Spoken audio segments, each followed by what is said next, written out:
Bank को कैसे पता चलेगा कि आपकी आज की स्थिति कैसी है? मान लीजिए आपने बैंक से लोन लिया हुआ है और भगवान ना करे आपकी स्थिति आज खराब हो जाती है, तो उस कंडीशन में बैंक को कैसे पता चलेगा कि आपकी आज की स्थिति कैसी है और आप ईएमआई नहीं भर सकते। तो जैसे कि आपको पता होगी मैं आगे इस मंथ ईएमआई नहीं भर पाऊंगा, तो आप ईएमआई बाउंस होने का इंतजार ना करें, क्योंकि 3 ईएमआई बाउंस होने के बाद वो हो जाता है एनपी।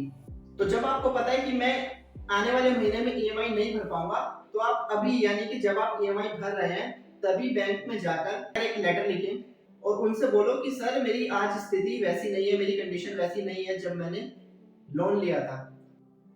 जैसे किसी घर में कुछ मिस हैपनिंग हो गई हो, उनके घर में कमाने वाला कोई एक ही हो और वही एक्सपायर हो गए हो, तो उस कंडीशन में ईएमआई नहीं भर पाते आप। तो मैं 2 महीने 3 महीने ईएमआई नहीं भर पाऊंगा, तो मुझे कोई विकल्प दे। बैंक क्या क्या विकल्प दे सकता है आपको?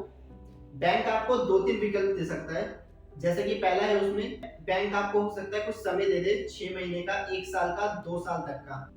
2 साल तक का बैंक को आपको समय देने का अधिकार है अगर आपकी स्थिति खराब हो जाती है तो। कई लोगों के साथ ऐसा होता है, घर में जो कमाने वाला था वही एक्सपायर हो गया, तो अब कहाँ से वो ईएमआई देंगे? तो बैंक को ऐसा कुछ पता ही नहीं होता कि आपकी आज की स्थिति क्या है। आप फोन नहीं उठाते, आप उनके लेटर का जवाब नहीं देते। इससे बढ़िया आप बैंक को पहले ही बता दें कि जी मेरी स्थिति खराब है, मैं आगे 2-3 महीने ईएमआई नहीं पे कर पाऊंगा। तब बैंक आपको समय दे देगा। और समय देने के साथ साथ बैंक क्या कर सकता है, बैंक आपके लोन को रीस्ट्रक्चर कर देगा। रीस्ट्रक्चर मतलब कि वो आपकी ईएमआई को थोड़ा कम कर देंगे।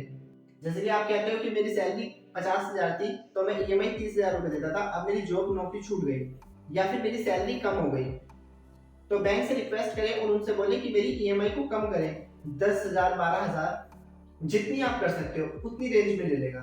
इसको रीस्ट्रक्चरिंग कहते हैं।